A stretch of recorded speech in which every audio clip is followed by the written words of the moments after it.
এর আগের দিন সিনেট ভবনে মিটিংয়ের পরে আপনারা আমার ইন্টারভিউ নিয়েছেন এবং আমার মুখে আপনার কোটেশন বানিয়ে ডিজিটাল কার্ড দিয়েছেন যে নাম মঙ্গল শোভাযাত্রায় থাকছে।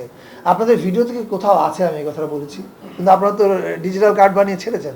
সো অনুরোধ থাকবে যে যেটা আমরা না বলি সেটা না ছাপানোই ভালো, যেটা বলি ওটা ছাপেন। কোনটা না এই যে প্রথমে আমি আসি, let me I am coming back.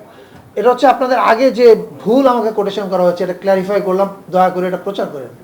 Regarding নাম, যে শোভাযাত্রার নাম কি থাকছে, এটা ঢাকা বিশ্ববিদ্যালয় সংশ্লিষ্ট অনেকের সঙ্গে আলোচনা করছেন।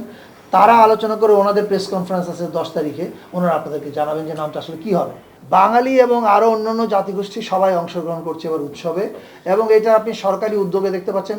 এখনই কিন্তু বান্দরবনে মেলা চলছে আমাদের নৃগোষ্ঠীর আয়োজনে, রাঙামাটিতে চলছে, এবং চৈত্র সংক্রান্তির দিনে ছুটি ঘোষণা করা হয়েছে যাতে ভিন্ন জাতিগোষ্ঠীর মানুষেরা উৎসব করতে পারেন।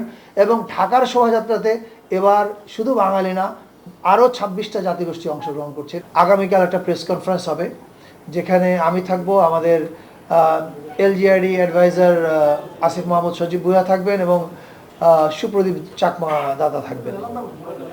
এটা হবে প্রধান উপদেষ্টার প্রেস উইং থেকে আপনাদেরকে জানানো হবে প্রেস কনফারেন্সটা কালকে কয়টায় হবে, কোথায় হবে। ওই প্রেস কনফারেন্সে আমরা ডিটেল আপনাদেরকে লিখিত আকারে দিয়ে দিব কোথায় কি হচ্ছে না হচ্ছে। ফলে আমি মনে করি আজকে উত্তর না দিয়ে আপনারা একটা দিন অপেক্ষা করেন, কালকে একদম ডিটেল জানতে পারবেন। আজকে আমার মনে হয় যে ঢাকা বিশ্ববিদ্যালয়ে এই বিষয় নিয়ে আলোচনা হয়েছে কিনা আজকের মিটিংয়ে? আজকের মিটিং ছিলেন, আজকের মিটিংয়ে নাম নিয়ে আমাদের কোনো আলোচনা হয়নি।